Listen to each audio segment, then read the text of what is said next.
Olá, vamos hoje falar acerca da meiose. A meiose é um fenómeno celular que está intimamente ligado à reprodução sexuada dos seres vivos. No entanto, antes de começar a falar sobre a meiose propriamente dita, eu quero falar do enquadramento e da importância deste fenómeno para as diferentes espécies que praticam reprodução sexuada. Ora bem, vocês sabem que a reprodução sexuada é um fenómeno que envolve dois fenómenos complementares. Um desses fenómenos é a fecundação, que eu compreendo que para você seja fácil perceber que é um fenómeno onde duas células, normalmente nós designamos de gametas, gametas esses que são haploides. E o que é que isto significa, isto de ser haploide? Significa que para cada característica apenas têm informação num cromossoma. Ou seja, eles têm apenas um cromossoma com informação para uma determinada característica. E é isso que significa ser haploide. Ora, no entanto, quando ocorre a fecundação, nós percebemos que esses dois gametas se fundem e originam uma célula designada de ovozigoto. E se repararem bem agora, nessa célula nós já temos duas cópias de cromossomas que têm informação para a mesma característica. A informação pode não ser a mesma, mas é para a mesma característica. E nós dizemos então que esses cromossomas que têm informação para a mesma característica são cromossomas homólogos. E então, quando numa célula existem cromossomas homólogos, nós dizemos então que estamos perante uma célula diploide, ao contrário dos gametas, que são células haploides. Ora bem, vejamos agora esta situação. Se fosse uma célula como o zigoto, a entrar no fenómeno da fecundação, de geração em geração, o número de cromossomas duplicava na espécie, porque eu estava a fundir células com 2N cromossomas e, portanto, o resultado iria ser uma célula com 4N cromossomas. E assim sucessivamente. Então, o que é que tem que ocorrer no ciclo de vida dos seres vivos que se reproduzem sexuadamente para que o número de cromossomas de geração em geração se mantenha? O que tem que ocorrer é uma coisa muito simples, que é a meiose. E a meiose é então um fenómeno celular em que uma célula diploide vai dar origem a 4 células haploides. Ou seja, voltamos a deixar de ter homólogos. Já não temos homólogos. Já estamos novamente na haplofase, ou seja, numa fase do ciclo de vida dos seres em que as células apenas têm N cromossomas. Depois, de uma maneira ou de outra, isto vocês vão perceber daqui a uns tempos, quando derem os ciclos de vida, vai haver outra fase do ciclo de vida em que voltam a formar-se gametas, que voltam a fundir-se e voltam a dar o ovozigoto. E, portanto, nos seres que se reproduzem sexuadamente, vamos tendo esta alternância da haplofase, ou seja, de uma fase do ciclo de vida em que apenas temos N cromossomas nas células, com a diplofase, uma fase do ciclo de vida em que temos 2N cromossomas nas células.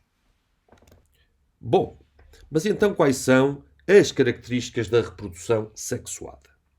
Uma delas é que na reprodução sexuada pode intervir um progenitor ou 2 progenitores. Ou seja, o número de progenitores não é uma característica distintiva entre a reprodução sexuada e a reprodução assexuada. Lembrem-se que há seres hermafroditas, portanto, seres que no mesmo indivíduo têm os dois sexos, e lembrem-se que, por exemplo, nas plantas é frequente, nas flores, haver formação quer de gâmeta feminino, quer de gâmeta masculino, e poder ocorrer a autopolinização. E desde logo estamos a formar novos descendentes recorrendo apenas a um progenitor. Uma característica distintiva entre a reprodução assexuada e assexuada é a variabilidade genética. Na reprodução sexuada, os descendentes vão ser geneticamente diferentes do progenitor ou dos progenitores, consoante seja um ou sejam dois. Depois, temos também a intervenção de gâmetas, como vimos no início. É obrigatório que haja umas células que funcionem como gâmetas, que se fundam e vão originar o ovo ou zigoto por fecundação. Portanto, ocorrência de fecundação com intervenção de gâmetas. E, finalmente, algures no tempo, nos seres que se reproduzem sexuadamente, vai ter que ocorrer a meiose. E esta é também uma característica distintiva entre a reprodução sexuada e a reprodução assexuada. Bom, mas então, em que é que consiste isto da meiose? A meiose é um fenómeno celular que, tomemos por exemplo esta célula, se olharmos bem, ela tem 2 N cromossomas, porque tem pares de homólogos. Eu estou aqui a tentar simbolizar o verde e o roxo como sendo homólogos. E, portanto, neste caso, 2N igual a 2. Portanto, eu tenho uma célula que é diploide, porque tem cromossomas homólogos. E, neste caso, o total de cromossomas é 2. Quando a célula quer entrar em meiose, à semelhança do que se passa no ciclo celular, ela tem um período de interfase em que, na fase S, replica o seu DNA. Reparem, nesta célula que agora apareceu, eu continuo a ter 2 cromossomas, mas agora cada cromossoma tem 2 cromatídeos. Quer dizer que a quantidade de DNA presente naquela célula duplicou. Então, em que é que vai diferir a meiose da mitose? Bom, acontece que, após esta replicação do DNA, na meiose, nós vamos ter uma primeira divisão em que, reparem, eu vou separar os homólogos. Portanto, o verde foi para um lado, o roxo veio para o outro. E, portanto, a célula passou logo, nesta primeira divisão, à haploide. No entanto, após esta primeira divisão, ainda vai haver uma segunda divisão que vai consistir na divisão dos cromatídeos de cada um destes cromossomas. Portanto, cada cromossoma que nesta parte, após a primeira divisão, ainda tinha 2 cromatídeos. Na segunda divisão vai separar esses cromatídeos. E reparem, no fim, nós vamos ter células haploides. E, a partir de uma célula diploide, originamos 4 células haploides. E, portanto, basicamente, é neste tipo de fenómenos que consiste a meiose. Simplificando, após uma replicação do DNA, vão ocorrer 2 divisões celulares. Bom, vamos então começar agora a olhar mais pormenorizadamente para as diferentes etapas da meiose. Eu não vou falar aqui acerca da interfase, porque é igual ao que se passa na interfase do ciclo solar. Vou começar desde já a falar então da profase 1. Quero sublinhar que esqueci-me até agora de referir, porque há 2 divisões celulares. Nós, às primeiras 4 etapas, vamos adicionar o prefixo 1, e portanto vamos ter profase 1, metafase 1, anafase 1 e telofase 1. E depois, às da segunda divisão, vamos adicionar o sufixo 2.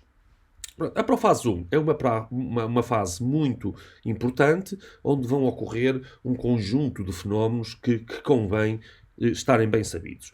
Começa, à semelhança do que se passava na mitose, por uma condensação dos cromossomas. Portanto, os cromossomas que nesta altura se encontram duplicados, isto é, cada cromossoma tem 2 cromatídeos, começam a condensar, começam a espiralizar-se, ficando progressivamente mais curtos e mais grossos, mas começam a fazer uma coisa engraçada que não acontecia na mitose.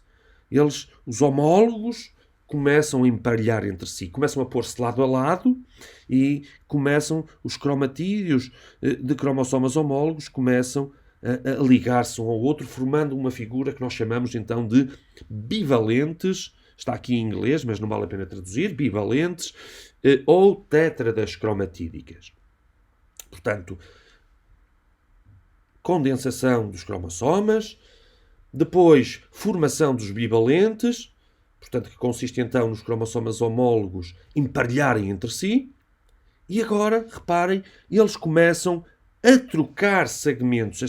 estes cromatídeos de cromossomas homólogos que se ligaram um ao outro, começaram a trocar segmentos num fenómeno que nós chamamos de crossing over.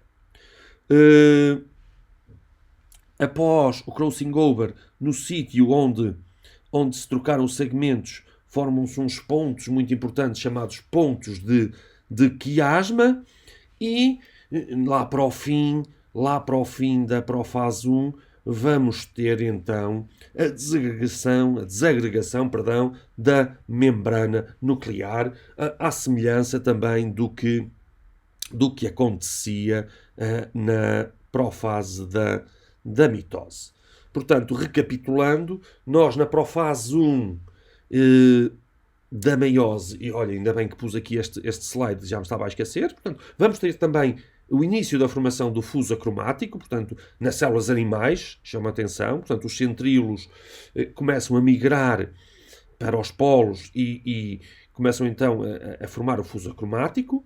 Depois, os cromossomas começam então a espiralizar-se, ficando progressivamente mais curtos e mais grossos, e começam então a emparelhar. Portanto, os cromossomas homólogos emparelham entre si, formando então os tais bivalentes ou tétradas cromatídicas. Depois, trocam então segmentos entre si, esses cromossomas homólogos, num fenómeno que se chama crossing over, e aproveito já aqui para dizer então que o crossing over é um dos mecanismos que traz variabilidade genética, porque senão, reparem, nós vamos ter agora cromossomas que vão ter pedaços de um e pedaços de outro. É uma novidade, é variabilidade. E, portanto, o crossing over é um dos fenómenos que contribui para o aumento da variabilidade genética. Depois, então, no sítio onde houve essa troca de segmentos, formam-se os pontos de quiasma, ainda durante a profase 1, e lá para o fim temos então a desagregação da membrana nuclear. Ora, a seguir à profase 1 vem a metafase 1. A metafase 1 vai ser uma fase também que tem aqui algumas nuances relativamente à metafase da mitose. Portanto, vai haver a conclusão da formação do fuso acromático, mas agora reparem, vai haver um alinhamento dos pares de homólogos formando a tal placa equatorial, mas agora reparem que os homólogos que ainda estão juntos, ligados pelos pontos de quiasma, encontram-se então perfeitamente alinhados, e esse alinhamento é feito então pelos pontos de quiasma. Se eu quisesse representar esta célula 2n igual a 6, reparem, 1, 2, 3, 4, 5, 6. Se eu quisesse representar esta célula em mitose, eu teria que pôr os 6 cromossomas. Eu peço desculpa, mas não vou estar aqui a pôr o azul e o vermelho. Portanto, eles estariam todos assim alinhados, formando a placa equatorial, todos seguidos. Reparem aqui na meiose, não. Eu tenho os homólogos, neste caso ainda, emparelhados. E aproveito já para falar então de uma outra coisa.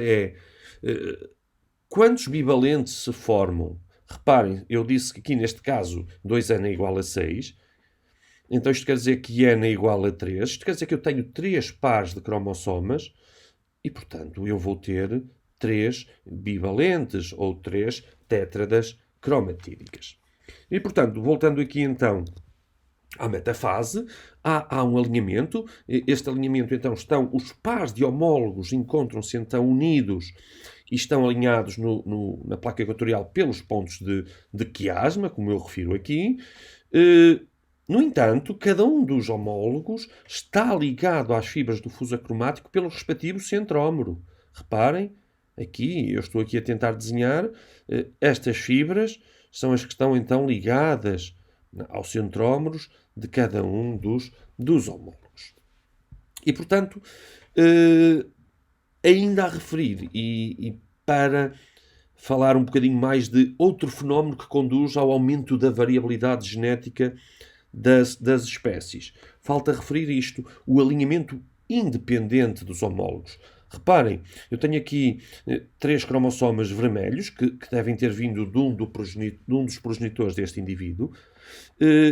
Como esta segregação como esta separação dos homólogos vai ser independente, isto significa o quê? Que eles não têm que vir todos para o mesmo lado. E os do outro progenitor, que neste caso seriam os azuis, tinham que ir todos para o mesmo lado. Se assim fosse, a segregação era dependente. Azuis para um lado, vermelhos para o outro. Não. Esta segregação é independente. E o que é que isto vai fazer? E como é que isto vai contribuir para o aumento da variabilidade? Isto vai contribuir para o aumento da variabilidade porque, no fim, eu vou ter uma célula que vai ter uma mistura de cromossomas, usando aqui as cores vermelhos, e cromossomas azuis, que nunca existiu. E que nunca mais vai existir uma igual. E, portanto, a nível da meiose, existem dois fenómenos que contribuem para o aumento da variabilidade genética.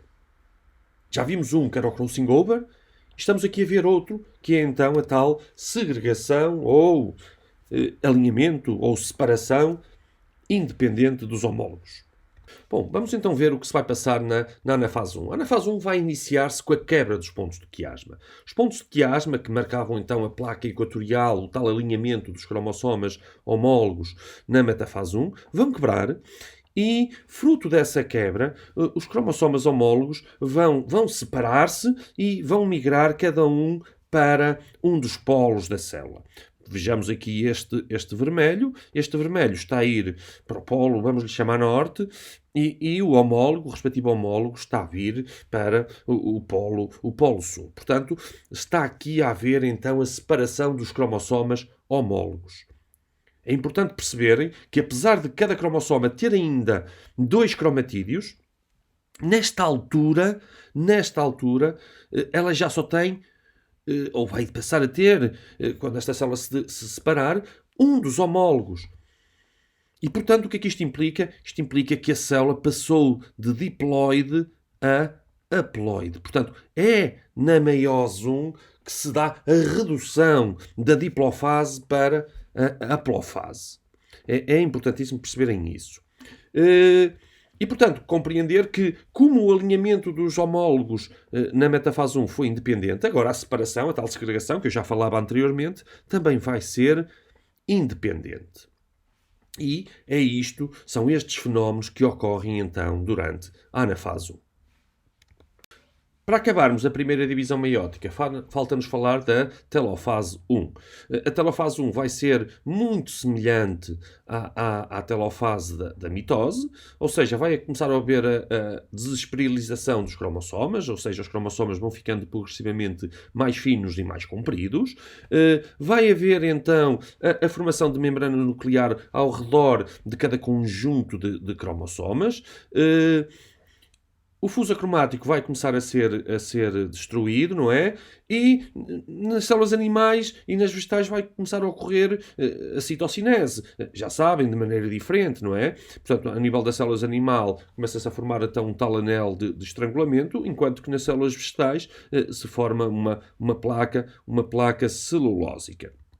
E, portanto, é assim que ocorre a telofase 1. Nesta altura, então, o que é que temos? Temos 2 células em que cada célula tem apenas já N cromossomas. Reparem, nós começamos com 2N igual a 6 e neste momento temos 2 células e em cada célula temos apenas 3 cromossomas. Portanto, como eu disse, era importante compreender que é na fase 1 que o número de cromossomas passa para metade.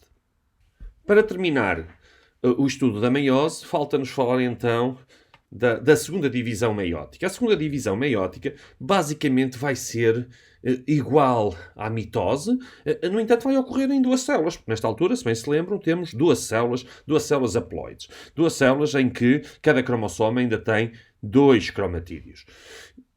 O que é que se vai passar então? Bom, profase 2. A profase 2 vai consistir num fenómeno em que vai começar a formar-se novamente o fuso acromático, os cromossomas vão ficando progressivamente mais curtos e mais grossos, portanto vão começar a espiralizar, e lá para o fim vai desagregar-se a membrana nuclear em torno de cada um dos grupos de cromossomas.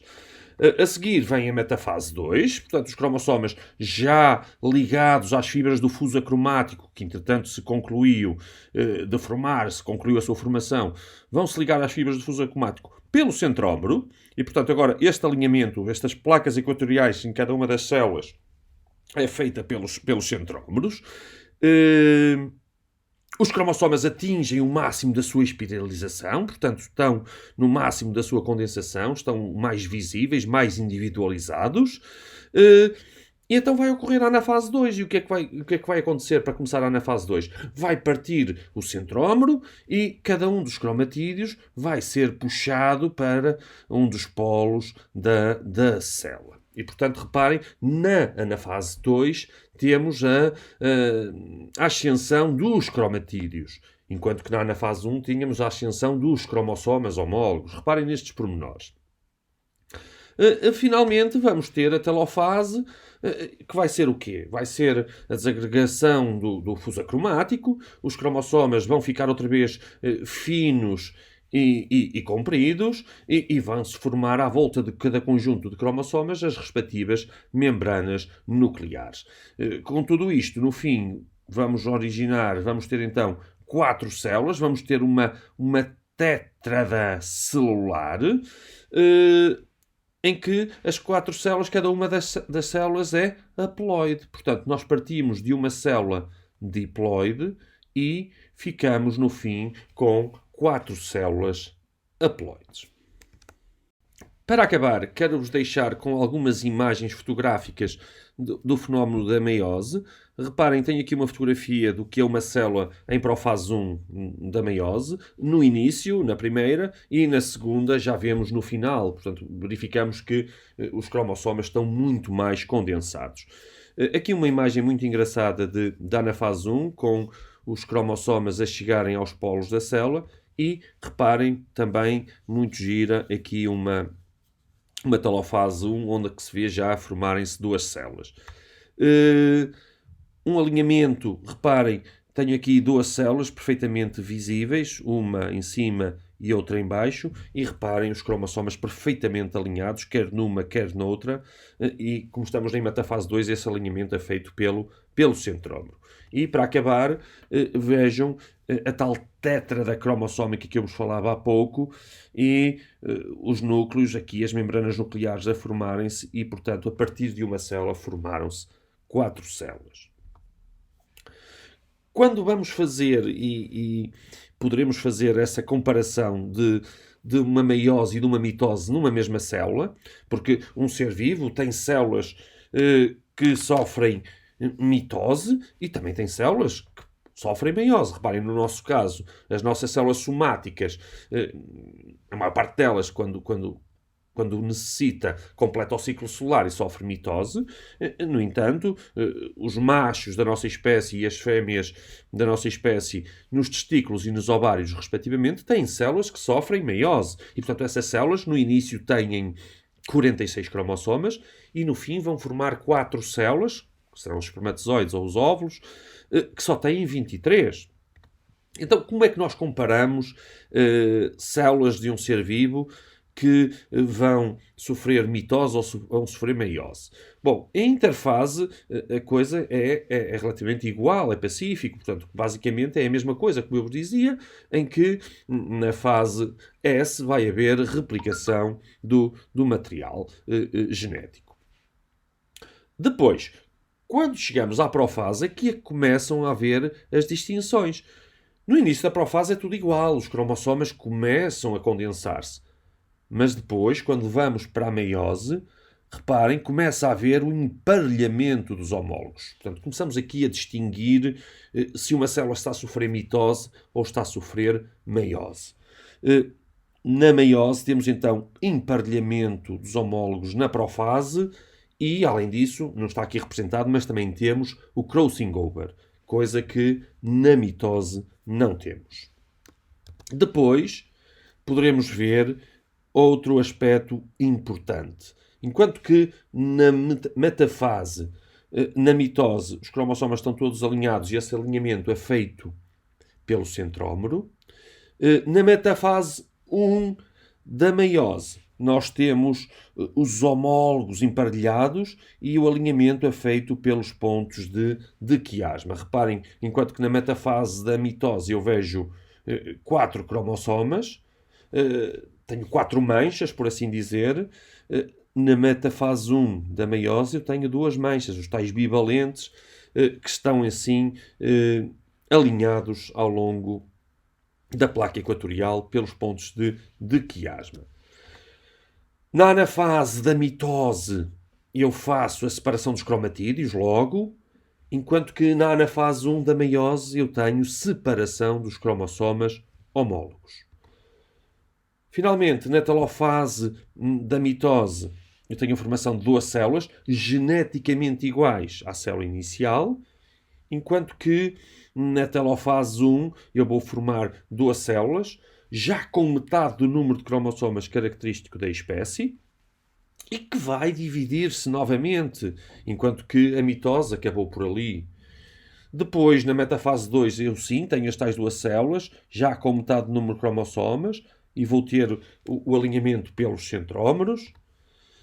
Na fase 2, já não há na mitose, e na meiose, na fase 2 da meiose, eu vou ter então a separação dos cromatídeos, depois da quebra, da ruptura do centrómero, e no fim eu vou ter então 4 células haploides a formarem-se no fim da telofase 2. E, portanto, tenho aqui mais uma vez um quadro resumo. Não vou estar aqui a amassar-vos com mais informação. Suponho que já é suficiente. Podem andar para trás, podem andar para a frente. Espero que tenham gostado. Deixem o vosso like, partilhem e já sabem, se tiverem qualquer dúvida, coloquem nos comentários que eu tentarei responder.